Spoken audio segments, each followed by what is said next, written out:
औरंगजेब के बारे में पढ़ रहे थे कि औरंगजेब का जो जन्म है 1618 ईस्वी में उज्जैन के निकट दोहद नामक स्थान पर हुआ। और शुरुआत में जो है 1636 से 1644 तक ये औरंगाबाद के सूबेदार रहे, औरंगाबाद के सूबेदार रहे। और इन्होंने 4 सूबों में बांटा इसे, औरंगाबाद को 4 भागों में विभक्त किया था। कितने भागों में? 4 भागों में विभक्त किया। एक है खानदेश,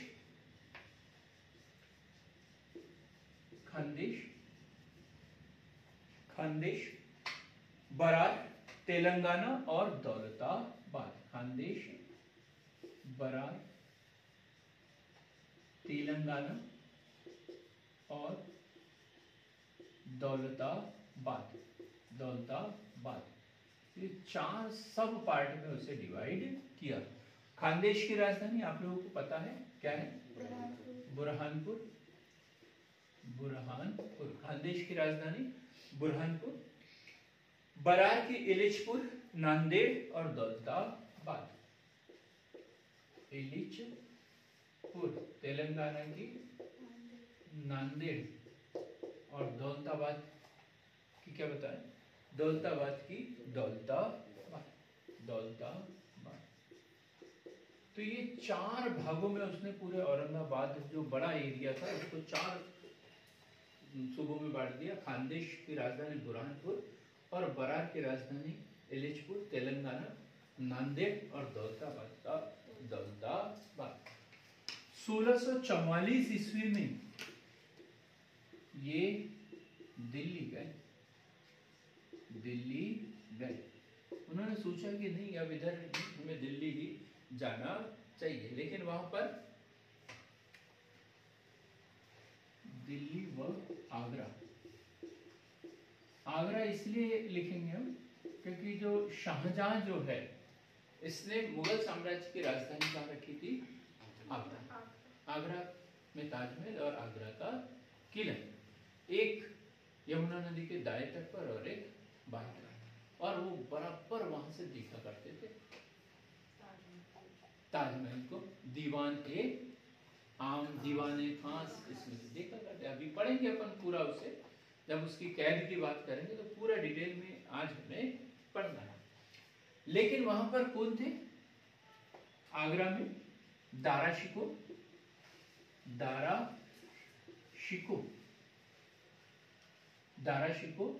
व जहां आरा। दारा शिको को औरंगजेब का बड़ा भाई, शाहजहां का बड़ा पुत्र, जहां आरा उसकी बहन के विरोध के कारण वापस दारा शिको व जहां आरा के विरोध के कारण उसे वापस होना पड़ा। उसकी दाल नहीं गली और अब उसे गुजरात का सूबेदार बनाया। गुजरात का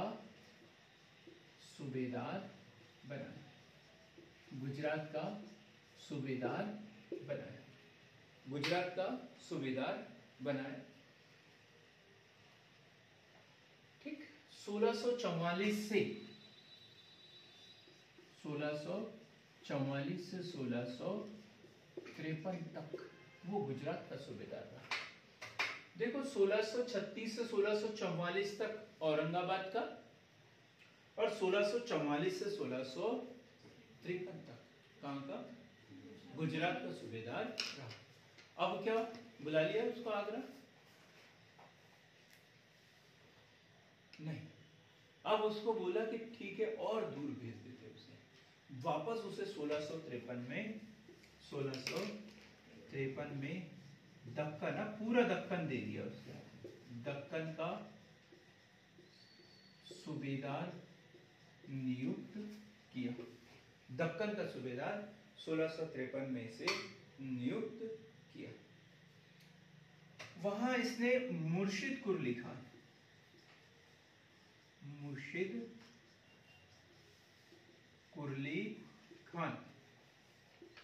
मुर्शिद कुरली खान, मुर्शिद कुरली खान को आर्थिक सलाहकार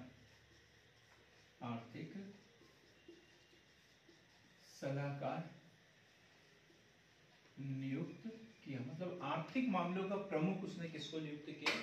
मुर्शिद कुरली खान को नियुक्त किया, मुर्शिद कुरली खान को नियुक्त किया। जरीब प्रथा लागू की, जरीब प्रथा लागू की। क्या है ये जरीब? जमीन पर टैक्स। हाँ, जमीन पर टैक्स।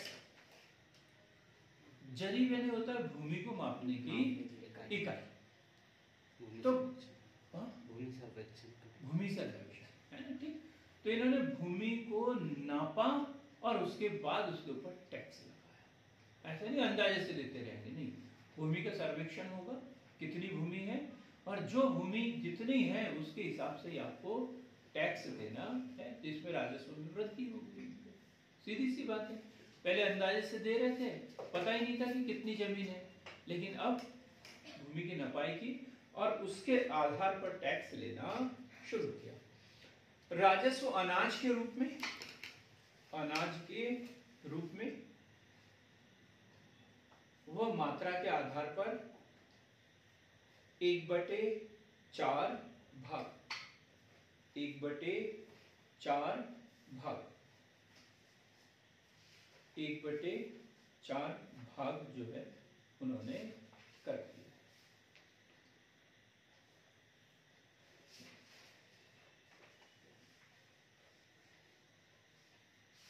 अब हम देखेंगे शाहजहां का अंतिम जीवन। उसे शाहजहां के रूप में पढ़ना था, लेकिन बात तो औरंगजेब से जुड़ी है, इसलिए हम औरंगजेब के समय में पढ़ेंगे। कहां तक पहुंच गए थे हम? 1653। और हम बात करेंगे अब 1658, 1658। ये सन याद रखना है, क्योंकि औरंगजेब का 2 बार राज्याभिषेक हुआ है, तो वो भी पढ़ेंगे। एक 1658 में हुआ है, 1659 में हुआ है, 59 में। क्वेश्चन बनता है किस मुगल बादशाह का 2 बार राज्याभिषेक हुआ है? तो किस मुगल बादशाह का? औरंगजेब का 2 बार राज्याभिषेक हुआ है। तो 1658 में शाहजहां को औरंगजेब ने कैद कर लिया।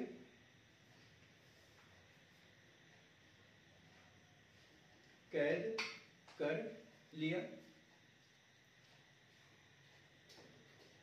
कहाँ कैद किया था?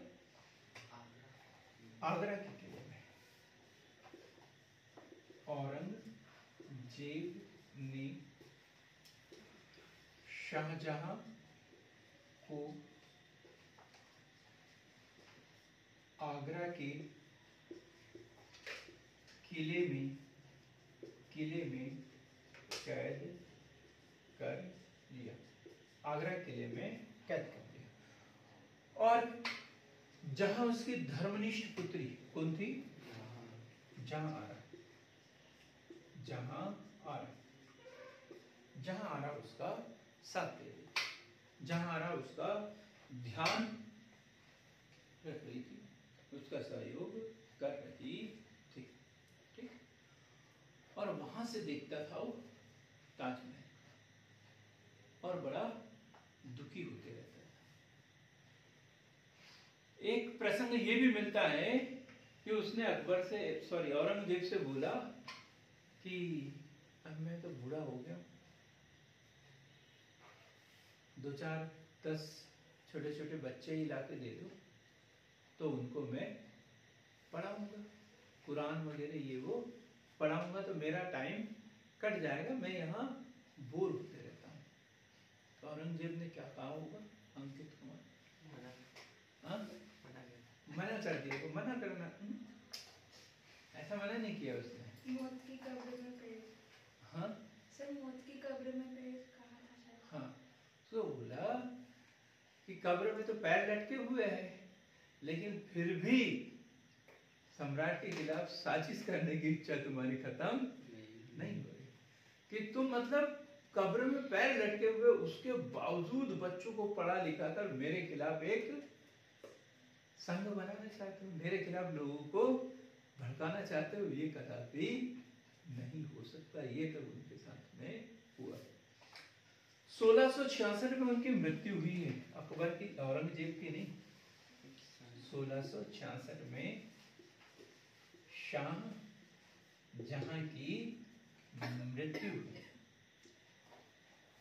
पूरे भारत का सम्राट, शहंशाह, शाहजहां, जिसके नाम में शाहजहां लिखा हुआ है। नाम में क्या लिखा है? शाहजहां। जब उसकी मृत्यु हुई तो उसको कंधा देने वाला भी कोई नहीं, कंधा देने वाला भी कोई नहीं था। जिसकी अर्थी साधारण नौकरों एवं हिजड़ों ने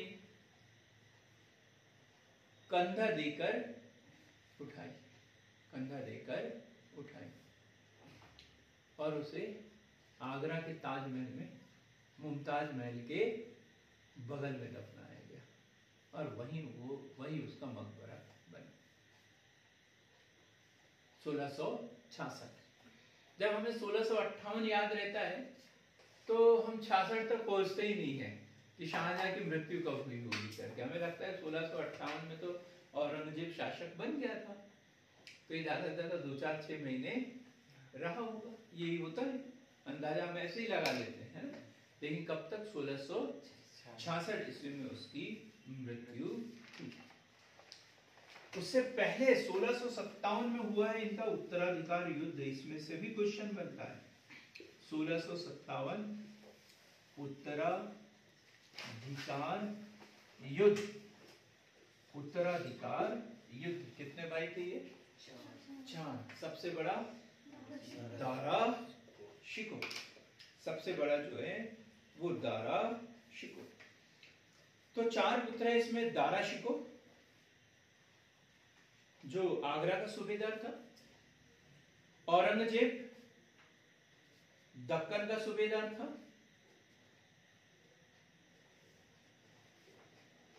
मुराद गुजरात का सूबेदार था। मुराद जो है गुजरात का सूबेदार था। और जो शाह सुजा है या सुजा जिसे बोलते हैं वो बंगाल का सूबेदार था। कहीं से सुजा नहीं था, नाम सुजा था उसका। नहीं तो कुछ अलग ही सोचोगे कि हाथ पैर कान गाल कैसे सुजा हुआ था, उसका नाम था शाह सुजा। तो दारा शिकोह आगरा का, औरंगजेब दक्कन का, मुराद बख्श गुजरात का और शाह सुजा बंगाल का सूबेदार था। 3 पुत्रियां थी। तो सबसे बड़ी जहां आरा, ये दारा शिकोह की समर्थक थी। रोशन आरा औरंगजेब की समर्थक थी, वो चाहती थी कि औरंगजेब बादशाह बने। गोहन आरा मुराद की समर्थक थी, मुराद की समर्थक थी। और शाह सुजा के लिए कोई राखी बांधने वाला नहीं था। बहन का आशीर्वाद या बहन का सहयोग उसे नहीं मिल रहा। अब हम युद्ध पढ़ेंगे, उससे पहले हम एक बड़े शरीफ आदमी की करुण कथा पढ़ते हैं। शरीफ आदमी, करुण कथा। करुण, बड़ा दयालु, मतलब उसके साथ जो हुआ उससे पूरा साम्राज्य दुखी था कि इसके साथ में ऐसा नहीं होना चाहिए। और वो है दारा शिकोह। दारा शिकोह, इसकी जो मौत हुई है बड़ी खतरनाक तरीके से। इनको कत्ल करवा के पूरे दिल्ली में घुमाया गया था, आगरे में घुमाया गया था, ताकि दूसरा कोई आदमी सम्राट के खिलाफ विद्रोह करने की जरूरत न करे। देशद्रोह का केस इनके ऊपर लगाया गया। क्या का? देशद्रोह ध्रुव। तो सर्वाधिक विद्वान, बहादुर और उदार शासक, सर्वाधिक विद्वान, बहादुर और उदार शासक, बौद्धिक दृष्टि से अकबर के समान, बौद्धिक दृष्टि से अकबर के समान, अकबर के समान मतलब सहिष्णुता। उसको मालूम है कि यदि यहाँ शासन करना है तो राजपूतों का सहयोग लेना बहुत जरूरी है। हिंदू धर्म के प्रति उसके मन में उतनी अधिक कट्टरता नहीं, सहिष्णु शासन। कादरी संप्रदाय से संबंधित ये क्वेश्चन भी इंपॉर्टेंट है, एग्जाम में पूछा जाता है।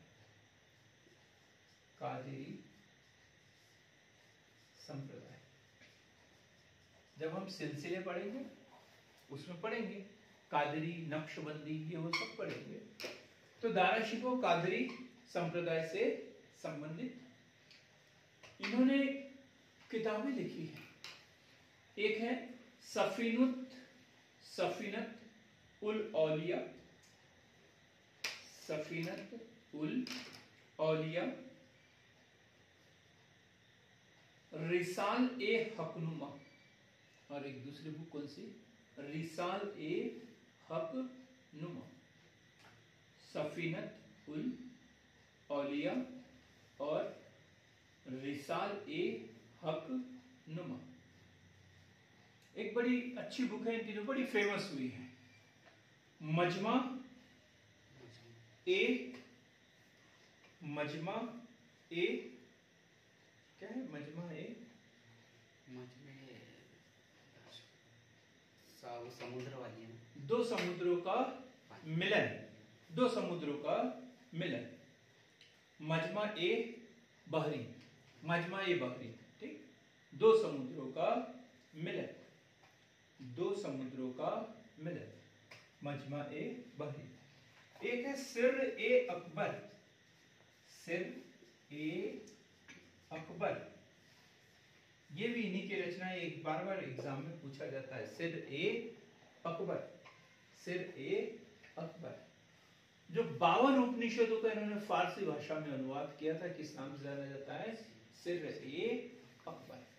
हम इससे पहले की बात करते हैं, मजमा ए बहरी, इसका मतलब क्या है, दो समुद्रों का मिलन, और दो समुद्रों का मतलब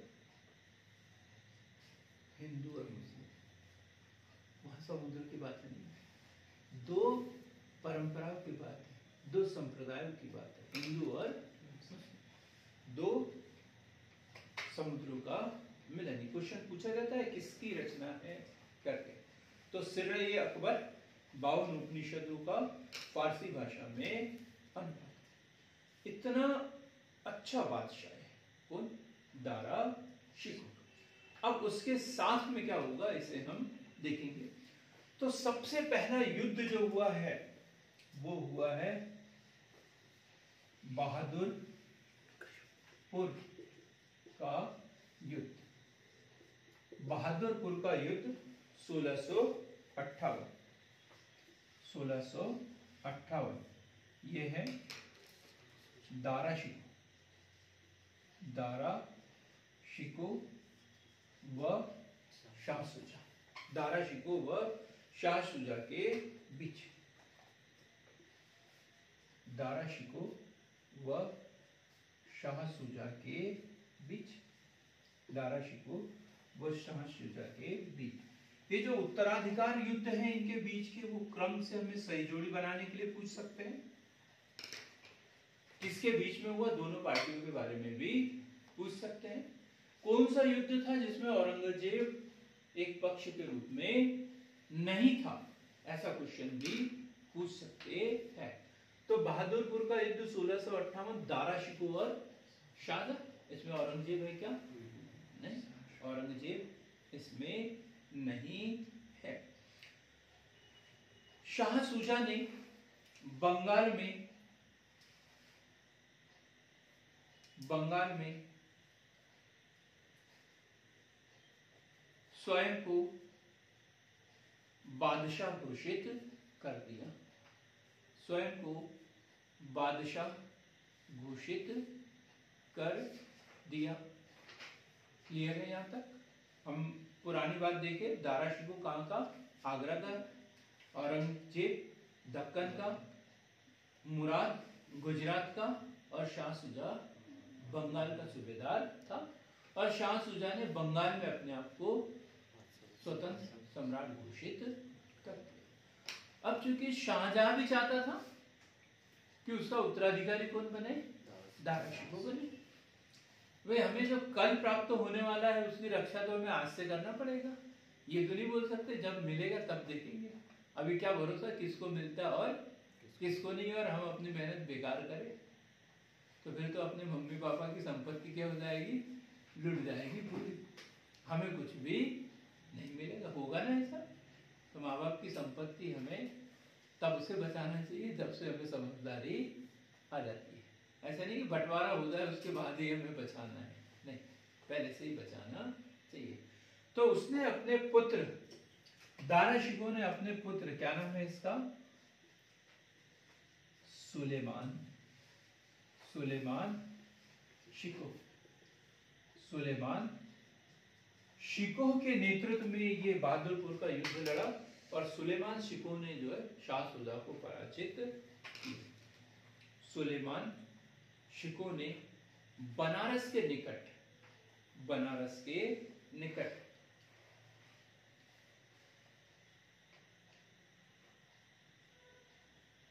शाह सुजा को पराजित किया, पराजित किया। क्लियर हो गई? अभी औरंगजेब ने हस्तक्षेप किया क्या? नहीं। जो चालाक आदमी होता है ना वो पहले कूटनीति लगाता है और उसके बाद में कोई संघर्ष करता है। मतलब जबरदस्ती मधुमक्खी के छत्ते में हाथ नहीं डालते हैं। एक बड़ी अच्छी कहावत है, आपको पता होगा या नहीं पता, कि जब सांप के जहर का मंत्र पता न हो, नहीं नहीं, बिच्छू के कांटे का मंत्र हमें न पता हो तो सांप के बिल में हाथ नहीं डालना चाहिए। ये है ना, बिच्छू के कांटे का मंत्र यदि हमें पता न हो तो सांप के बिल में हमें हाथ नहीं डालना चाहिए। इन लोगों ने डाल दिया। किसने? शाह सुजा ने डाल दिया, तो पराजित हुआ, पराजित हुआ। ठीक। औरंगजेब ने क्या किया? बोले देखो, चार भाई हैं और चारों बराबर है, चारों ने एक ही माता का दूध पिया है, एक ही पिता का रक्त चारों की शिराओं में दौड़ रहा है, तो चारों कैसे हैं? समान शक्तिशाली है। बस इसमें जीतेगा वही जो कूटनीति का सहारा लेगा, जो कूटनीति का सहारा लेगा। अब शाह सुजा तो बेचारा अकेला था, कोई बहन भी नहीं थी उसके साथ में, तो वो सबसे पहले वही किनारे पर हो गया, क्योंकि सहयोग बहुत जरूरी है। तो औरंगजेब ने क्या किया? सबसे पहले तो मुराद बख्श से संधि की, मुराद से संधि की। बोले कि अब अपन दो एक यदि हो जाए तो अपन दारा शिकोह को भी हरा देंगे और किसको हरा देंगे? मुराद बख्श, वो जो शाह सुजा है उसको भी हरा देंगे, सबको हम हरा देंगे बस। और किस आधार पर शर्त क्या रखी उसने? लूट का माल, लूट का जो माल होगा वो 2/3 औरंगजेब का होगा और 1/3 मुराद को मिलेगा, 1/3 मुराद को मिलेगा, मुराद को मिलेगा। पंजाब, अफगानिस्तान, कश्मीर, सिंध, ये मुराद को मिलेगा। क्या क्या? लूट का माल 2/3 किसको? औरंगजेब को, 1/3 मुराद को, और मुराद को क्या क्या मिल जाएगा? क्या क्या मिल जाएगा? पंजाब, अफगानिस्तान, कश्मीर मुराद को मिलेगा। ये संधि हुई तो संधि के पीछे कोई कारण होगा, तो संधि के पीछे कारण था धर्मत का युद्ध। ये हमें पहले लिखना तो बाद में लिख रहे हैं।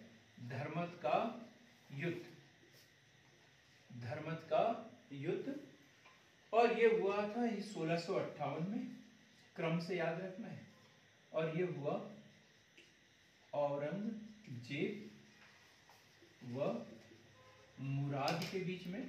ये कोई बड़ा युद्ध नहीं था, एक छोटा सा संघर्ष था, और दोनों के बीच में क्या हो गई, संधि। और संधि में क्या शर्तें हुई कि जो भी लूट का माल होगा 2/3 औरंगजेब रखेगा, 1/3 मुराद रखेगा। और मुराद को बाहर कर दिया वहां से, कहाँ दे दिया उसको दे दिया पंजाब, अफगानिस्तान, कश्मीर और सिंध। ये प्रांत, ये सूबे जो है वो मुराद को दे। अब इसके बाद देखेंगे हम सामूगढ़ का युद्ध, तीसरा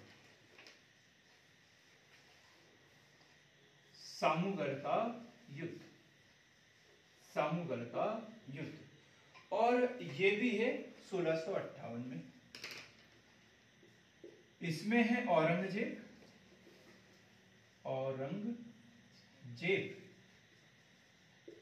मुराद और कौन, दारा शिकोह। लेकिन मुराद और औरंगजेब के बीच में क्या हुई है, संधि। तो ये दोनों साथ में किससे लड़ रहे हैं, दारा शिकोह से, क्योंकि ये धर्मत के युद्ध के पश्चात दोनों के बीच में संधि हो गई। तो अब कौन है, सीधा औरंगजेब और दारा शिकोह के बीच में ये युद्ध।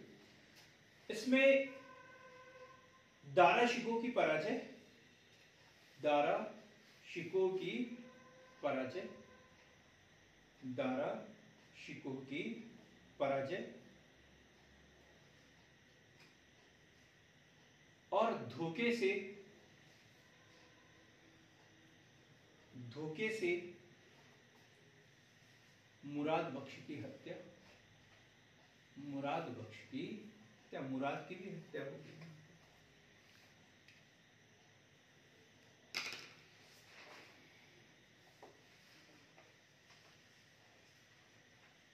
मुराद बख्श की हत्या।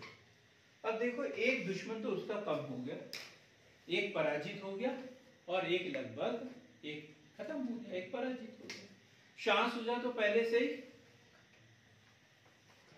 किनारे पे है, लेकिन जीवित तो है। और जब तक जीवित रहता है, कब उसमें शक्ति आ जाए, कब चमत्कार हो जाए, कब लोग बाग उसे नमस्कार करने लग जाए, कोई पता नहीं है।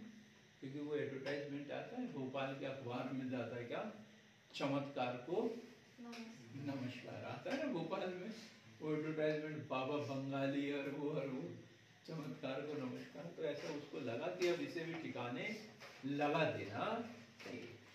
तो एक युद्ध होगा खजुआ का युद्ध, खजुआ का युद्ध। ये विनोद कुमार जो थे हमारे ग्वालियर वाले स्टूडेंट, उनका फेवरेट युद्ध था। जब भी मैं ये 4 युद्धों की बात करता था और वो बोलते थे सर खजुआ का युद्ध, तो जब भी खजुआ का युद्ध होगा मुझे विनोद कुमार की याद आते रहेगी। खजुआ का युद्ध 1659 औरंगजेब व शाह सुजा के बीच। 1659 औरंगजेब व शाह सुजा के बीच। शाह सुजा इसमें पराजित, शाह सुजा इसमें पराजित। अब शाह सुजा इसमें पराजित हो गया, काम उसका खत्म। अभी क्या हुआ था, 1658 ईस्वी में ही शाहजहां को बंदी बना लिया था, और उसने आगरा में अपने आप का राज्याभिषेक करवा लिया, स्वयं, किसके द्वारा, औरंगजेब के द्वारा 1658 ईस्वी में औरंगजेब ने शाहजहां को आगरा के किले में कैद किया और आगरा में ही अपना राज्याभिषेक करवाया था।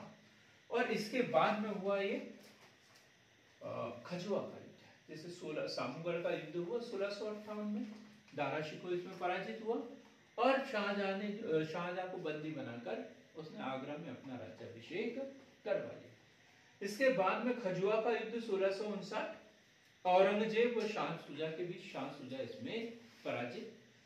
क्वेश्चन बनता है औरंगजेब के उत्तराधिकार का अंतिम युद्ध, मुगल उत्तराधिकार का अंतिम युद्ध जो है वो है देवराई का युद्ध। ये क्वेश्चन बहुत बार एग्जाम में पूछा गया है, देवराई का युद्ध, और ये भी 1659 ईस्वी में औरंगजेब व दारा शिकोह के बीच में, औरंगजेब व दारा शिकोह, औरंगजेब व दारा शिकोह के बीच में।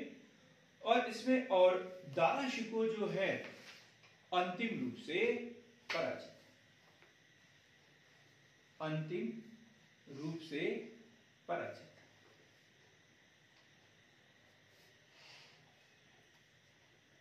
अंतिम रूप से पराजित।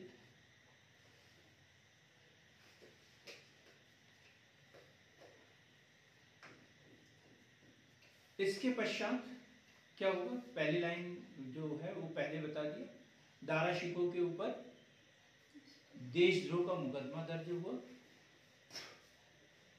उसको मृत्युदंड दिया गया और पूरे साम्राज्य में उसे घुमाया गया। पब्लिक रोते हुए चढ़ी थी उसके पीछे, ये बोलते हैं। और दो व्यक्ति बड़े कारुणिक माने जाते हैं इसमें, कारुणिक, जिनका दुखद अंत हुआ। एक तो खुसरो, नहीं दावर बख्श नहीं, उसे तो अपदस्थ कर जेल में डाल दिया था, बलि का बकरा कहते हैं। हाँ बलि का बकरा। तो एक है खुसरो, जिसे उसके बाप ने अंधा करवा दिया और शाहजहां ने उसकी हत्या कर दी। उसी के बेटे दावर बख्श को का इस्तेमाल भी किया गया। तो इसलिए खुसरो को जो है बड़ा कारुणिक पुरुष माना जाता है।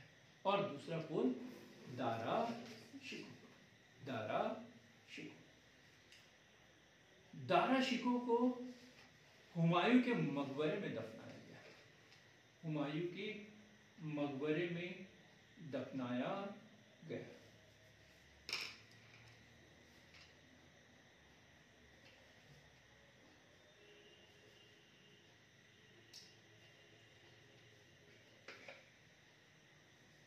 अब हम देखेंगे औरंगजेब का साम्राज्य विस्तार। प्राप्त कर लिए उसने गद्दी, युद्ध लड़े उसने, कौन से, ये जो बहादुरपुर का युद्ध, इसको छोड़कर बाकी सारे युद्ध में वो है। धर्मट का युद्ध 1658, सामूगढ़ का युद्ध 1658, खजुआ का युद्ध 1659, देवराई का युद्ध 1659। धर्मट के युद्ध के दौरान जो है औरंगजेब व मुराद के बीच में संधि हुई थी, औरंगजेब व मुराद के बीच में संधि हुई थी। शर्तें भी पड़ी अपन ने कि इन शर्तों के अधीन लूट का 2/3 भाग जितना मिलेगा उसका 2/3 औरंगजेब रखेगा, 1/3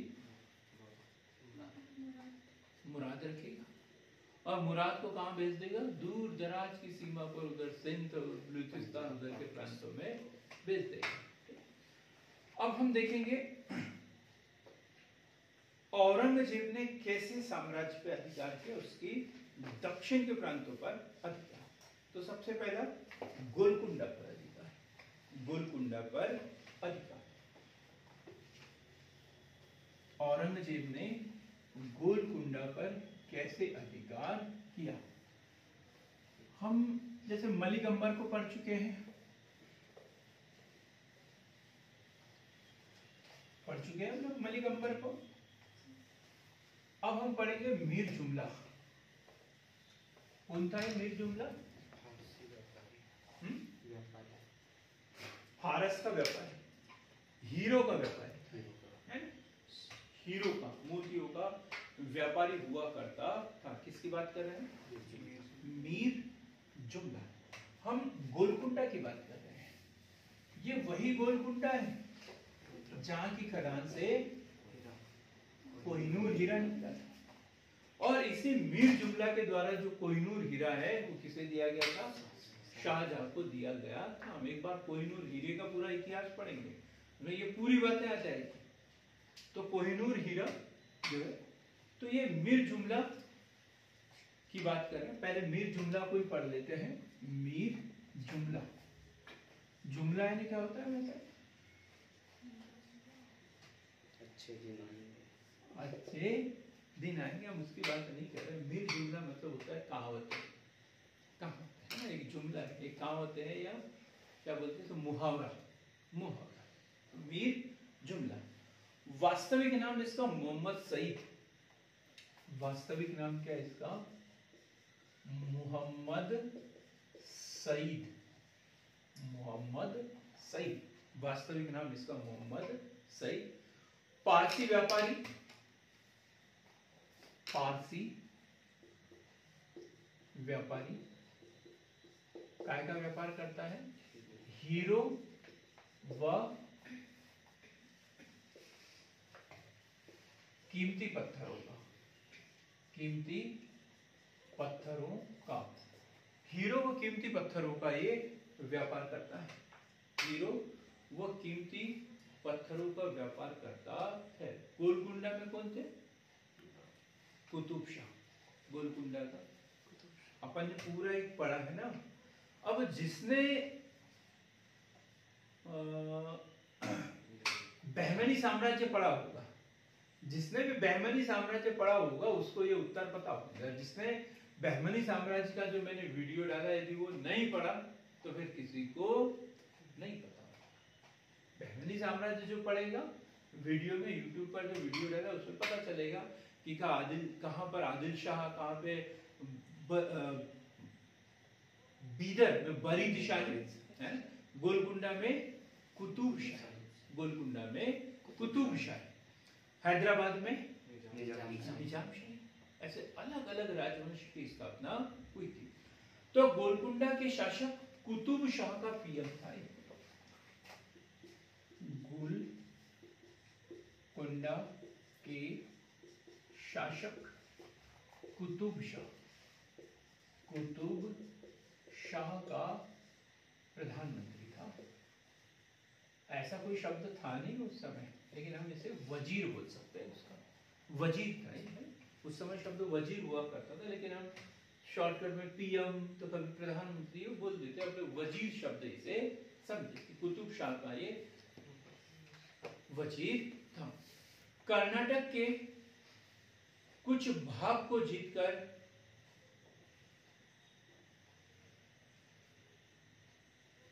कर्नाटक के कुछ भाग को जीतकर 40 लाख रुपया वार्षिक कर देने के लिए बाध्य कर दिया। 40 लाख रुपया वार्षिक कर देने के लिए बाध्य कर दिया इसे। किसको? कर्नाटक को। तो होने को तो ये कुतुब शाह का वजीर था, लेकिन इसकी शक्तियां ऐसे बढ़ रही थी कि सबसे पहले कौन डर गया इससे? कुतुब शाह डर गया। इस हाल गई, इसका कुछ अलग इरादा तो नहीं है, कहीं मुझे अपदस्थ करके गोलकुंडा का सुल्तान तो नहीं बनना है इसको। वो उसे डर गया और सुल्तान ने ही उसके विरुद्ध षड्यंत्र रचना शुरू कर दी। लिखेंगे, सुल्तान को ईर्ष्या होने के कारण उसके पुत्र सहित पूरे परिवार को गिरफ्तार करवा दिया, कैद कर लिया। उसके पुत्र सहित पूरे परिवार को कैद कर लिया। अब क्या करता बेचारा मीर जुमला निधि? क्या करेगा? जो बोलेगा कुतुब शाह जो बोलेगा वो स्वीकार करेगा। हाँ, ये तो कमजोर लोग ऐसा करते। वो तो दुश्मन का दुश्मन दोस्त होता है। दुश्मन का दुश्मन कौन होता है? दोस्त होता है। तो औरंगजेब के पास गया, वो सीधा औरंगजेब की शरण में, और औरंगजेब के साथ मिलकर गोलकुंडा को उसने उस कुतुब शाह का पतन करवा दिया और उसे मुगल साम्राज्य में मिला दिया। ठीक, आगे लिखेंगे।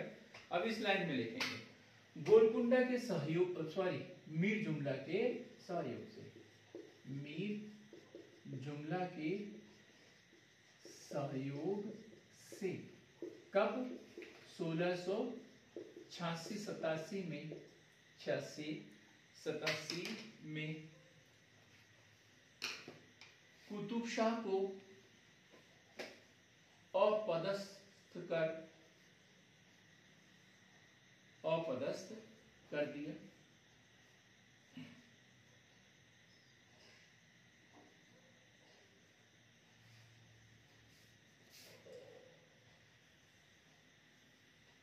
क्लियर हो गया? कब? 1686-87 में। एक जो औरंगजेब का जो वजीर, जो प्रमुख था, उसका नाम था अबू हसन। अबू हसन, अबू हसन के नेतृत्व में युद्ध लड़ा गया था। अबू हसन।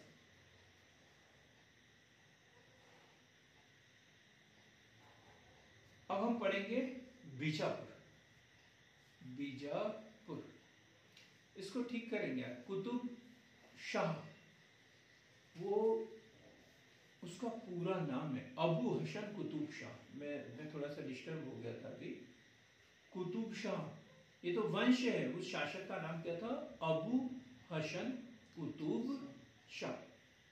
अबू हसन कुतुब शाह, उसको ठीक कर लेंगे, थोड़ी सा स्लिप हो गया था। अब हम देखेंगे बीजापुर, गोलकुंडा के बाद में बीजापुर, दक्षिण अभियान है इसमें। बीजापुर 1685-86, 1685-86। हमने इसको पहले इसलिए पढ़ लिया क्योंकि मीर जुमला हमने पहले पढ़ा था, इसलिए पहले वाली घटना को बाद में पढ़ रहे हैं। 1685-86 बीजापुर। सिकंदर आदिल शाह द्वितीय, सिकंदर आदिल शाह द्वितीय शासक कौन यहाँ का?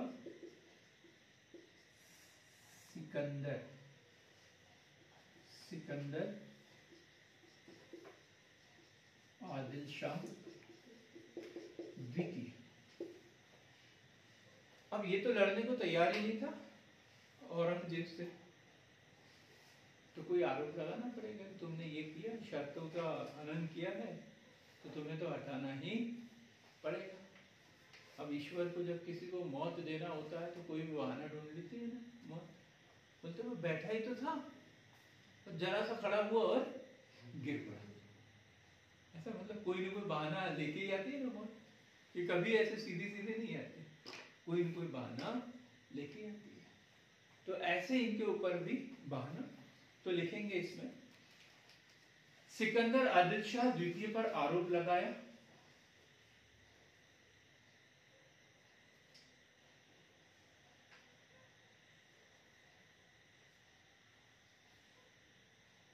सिकंदर आदिल शाह द्वितीय पर आरोप लगाया कि आप आदिल शाह वंशज नहीं हो, आदिल शाह वंशज नहीं हो। वह मीर जुमला की मदद से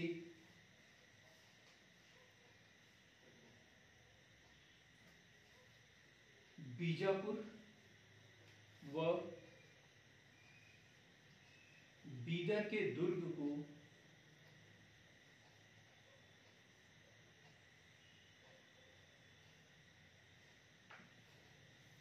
मुगल साम्राज्य में मिला लिया गया। ठीक है, गोलकुंडा और बीजापुर। गोलकुंडा बीजापुर अभियान के दौरान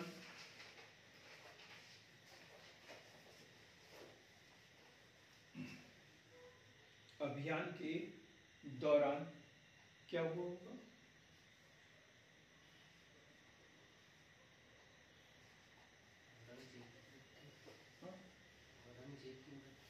औरंगजेब की मृत्यु नहीं हुई है। आगरा में शिवप्रसाद। शिवाजी से मुलाकात, वो दक्षिण में गया और वहां शिवाजी से मुलाकात की। ठीक। गोलकुंडा बीजापुर अभियान के दौरान औरंगजेब शिवाजी से मिला था।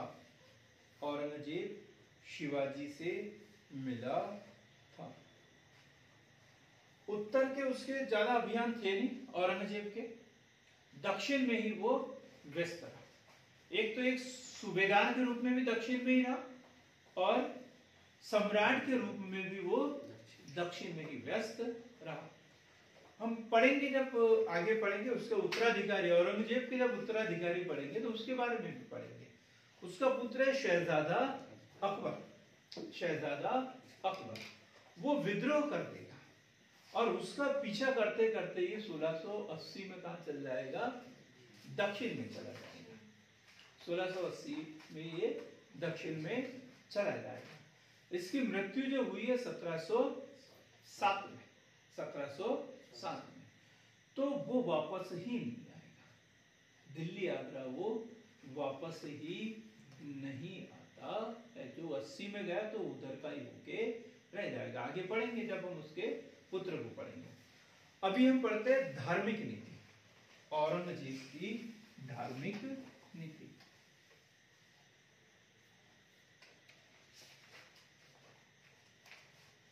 औरंगजेब की धार्मिक नीति।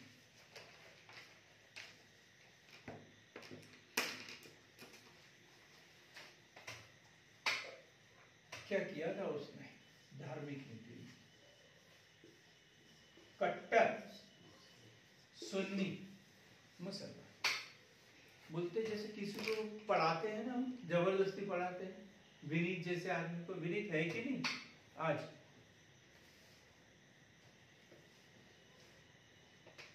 विनीत कुमार हाजिर हो? नहीं। बोलते मार मार के मुसलमान बनाना। अच्छा वो क्या? अच्छा मार मार के मुसलमान बनाना बोलते ना, एक कहावत है। तो मतलब इनके बारे में बोला जाता है कि इतने धार्मिक कट्टर थे कि इन्होंने जबरदस्ती लोगों को मुसलमान धर्म कबूल करने के लिए बाध्य कर दिया। जबरदस्त, जैसे हम लोग बोलते हैं पढ़ो पढ़ो पढ़ो, जबरदस्ती पढ़ाने लग जाते, कोई किसी की इच्छा हो या ना हो। तो वैसे इन्होंने क्या किया? मार मार के मुसलमान बनाने वाली कहावत इनके ऊपर लागू होती है। तो इन्होंने सिजदा पायबोस प्रथा समाप्त कर दी। सिजदा, सिजदा व पैबोस प्रथा समाप्त कर दी, समाप्त कर दी। सिजदा मतलब सम्राट के आगे सिर झुकाना, उसके पैरों को चूमना। बलबन ने शुरू किया था ये और फिर धीरे धीरे चलती आ रही है। इन्होंने बोला नहीं, सम्राट भी एक इंसान है, ईश्वर नहीं। तो सर झुकेगा तो ईश्वर के सामने, इंसान के आगे नहीं। उन्होंने ये प्रथा बंद करवा दी। सिजदा व पैबोस प्रथा समाप्त कर दी। इलाही संवत के स्थान पर, इलाही संवत इसने शुरू किया था, ये अकबर ने शुरू किया था। कब? 1583 में। 1583 में जो इलाही संवत शुरू किया था उसको समाप्त करके इलाही संवत के स्थान पर हिजरी संवत चलाया। इलाही संवत के स्थान पर हिजरी संवत चलाया। इलाही संवत के स्थान पर हिजरी संवत चलाया। इलाही संवत 1583 अकबर के द्वारा प्रारंभ किया गया था। तो हिजरी संवत जो है 16 जुलाई 622 को मोहम्मद साहब की मक्का से मदीना यात्रा के समय प्रारंभ किया था। मक्का से मदीना यात्रा के दौरान कितने दिन होते हैं? ये जो मोहम्मद साहब का जो हिजरी संवत है, इसमें होते हैं 12 चंद्रमास। 12 चंद्रमास मतलब 28 दिन का एक महीना होता है। तो साल भर में कितने दिन होते हैं? 354 दिन होते हैं। याद रखना, कितने दिन? 354 दिन, 3, 5, 4। जबकि हमारे इसमें जो कौन सा संवत चल रहा है ये भारत या विश्व स्तर पर? ग्रेगोरियन कैलेंडर, इसमें 365 और चौथे सन 366 होता है, लेकिन इसमें जो हिजरी संवत है 354 दिन। हिंदुओं पर तीर्थ यात्रा कर लगाया, हिंदुओं पर तीर्थ यात्रा कर पुनः लगाया। हिंदुओं पर तीर्थ यात्रा कर पुनः लगाया, क्योंकि 1563 ईस्वी में अकबर द्वारा इसे समाप्त कर दिया था। इसने फिर से शुरू कर दिया, लेकिन कवि कविंद्राचार्य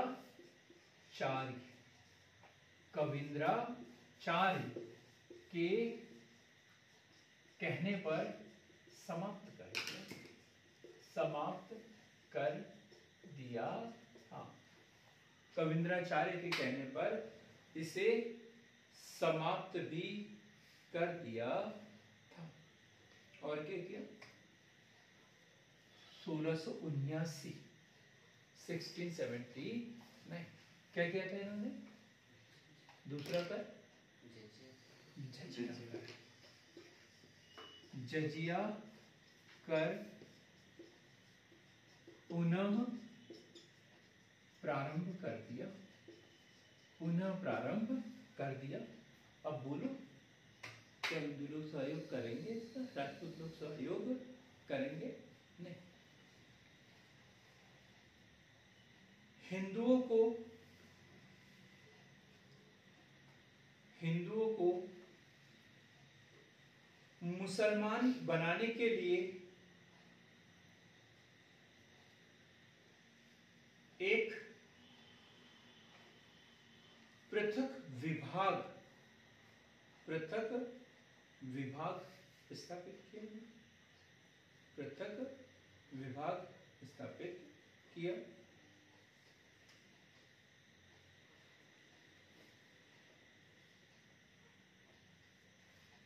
गौ हत्या निषेध ये आदेश किसने दिया था? अकबर ने गौ हत्या पर प्रतिबंध लगाया था, और इसने उस निषेध आदेश को क्या किया? समाप्त कर दिया। अब गौ हत्या कर सकते हैं, लिखेंगे गौ हत्या निषेध संबंधी आदेश को समाप्त कर दिया गया।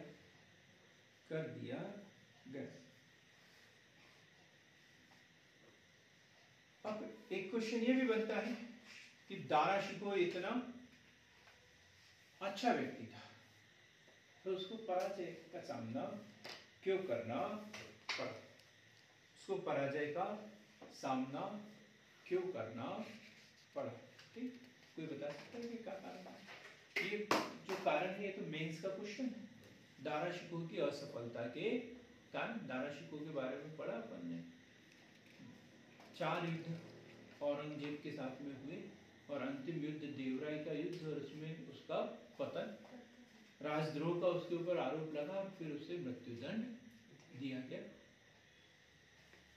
मुगल इतिहास के सबसे कारुणिक पुरुषों में इसे गिना जाता है। 2 समुद्रों का मिलन, मजमा उल बहरी और सिर्र ए अकबर, 52 उपनिषदों का फारसी भाषा में अनुवाद किया। इतना अच्छा पुरुष, तो उसकी असफलता के कारण दारा शिकोह की असफलता के कारण, असफलता के कारण। असफलता के कारणों में देखो तो एक कारण है शाहजहां की दुर्बलता। शाहजहां की दुर्बलता, वो काय में लगे हुए थे ताजमहल को बनाने में। 1631 से 1653।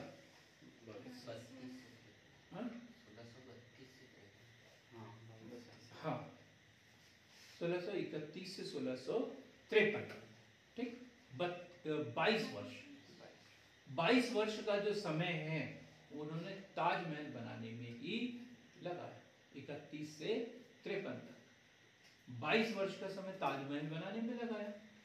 पत्नी की मृत्यु के गम में राजपाट पूरा पुत्रों के भरोसे हो गया। तो इस तरीके से शाहजहां की दुर्बलता इतने बड़े साम्राज्य को अंतिम समय में नियंत्रित नहीं कर पा रहा था।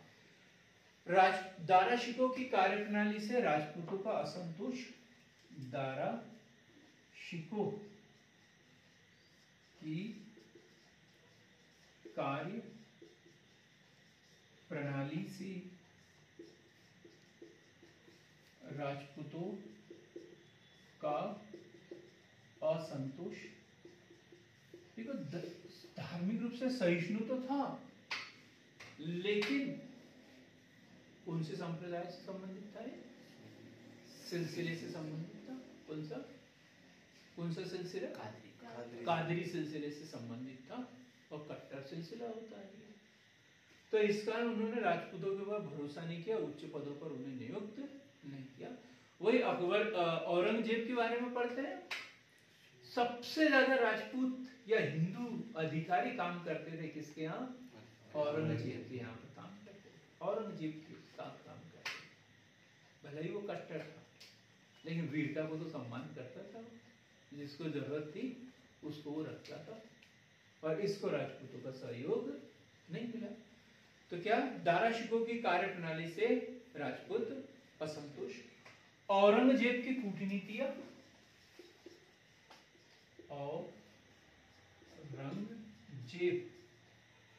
औरंगजेब की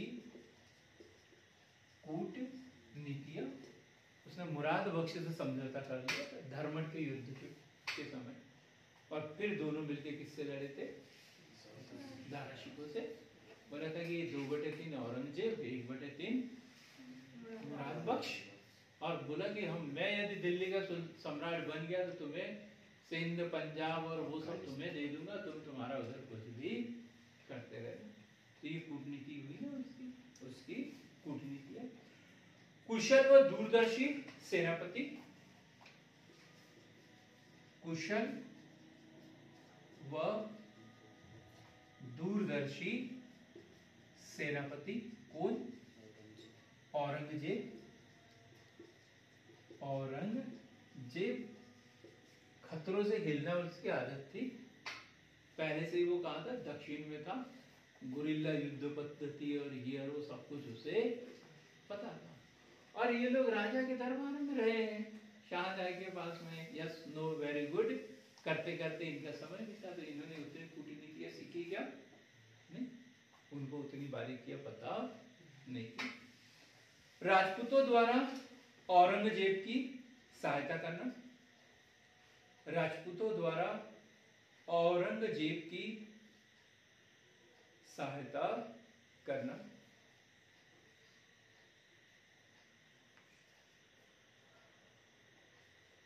ठीक है, तो ये कारण थे दारा शिकोह की असफलता के कारण। एक तो बात और, तख्ते ताउस किसने बनवाया था?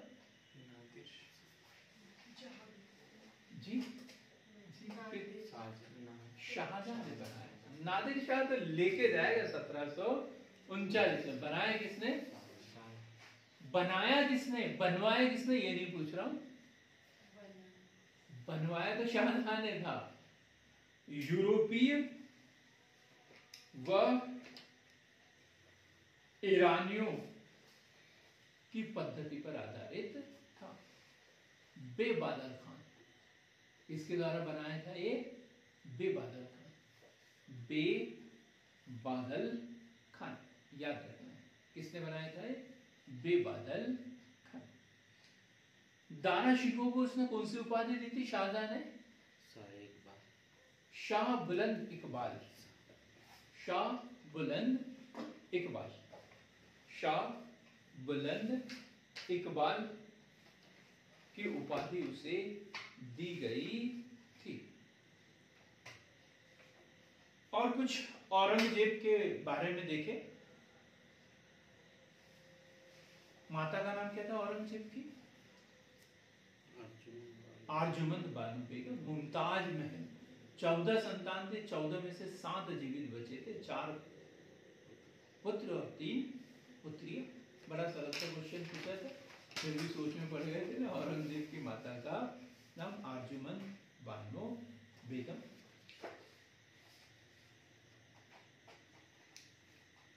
सोलह 1607 दौलताबाद। 1607 की घटना दौलताबाद। उनका जो विवाह हुआ था औरंगजेब का, मैंने बताया ना, एक मात्र पत्नी उसकी, क्या नाम है उसका?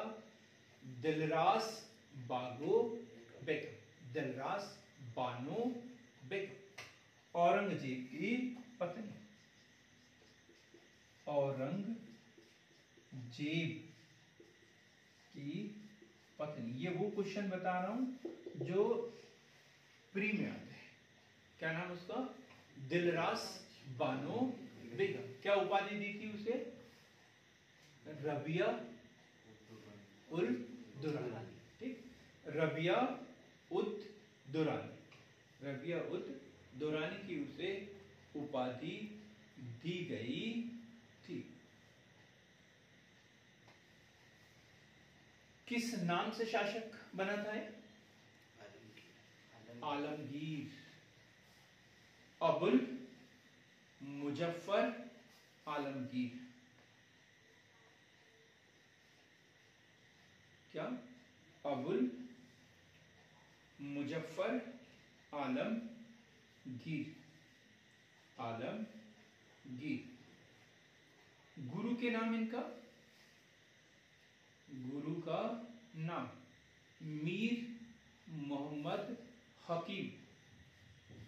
मीर मोहम्मद हकीम।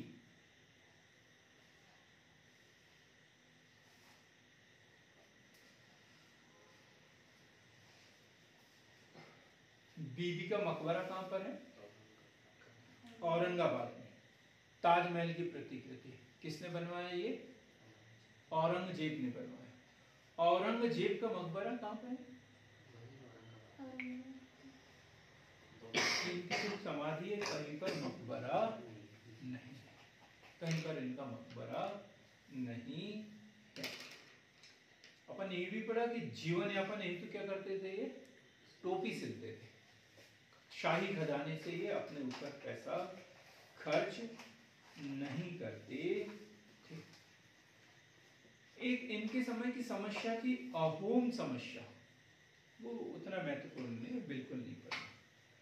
हमें इनके विषय में थोड़ा सा पढ़ना है, और वो है मराठों से संघर्ष।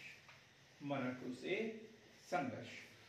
ठीक है, और मराठों से संघर्ष हम अगले वीडियो में पढ़ेंगे। अभी के लिए इतना ही है कि औरंगजेब कौन था, उत्तराधिकार के लिए संघर्ष कैसा हुआ, शाहजहां का अंतिम समय कैसे बीता, शाह बुलंद इकबाल या दारा शिकोह कौन था, औरंगजेब की धार्मिक नीति क्या थी, औरंगजेब और दारा शिकोह के बीच जो संघर्ष हुआ उसमें दारा शिकोह की पराजय के कारण और औरंगजेब की विजय के कारण कौन कौन से थे, ये हमने डिटेल में पढ़ा।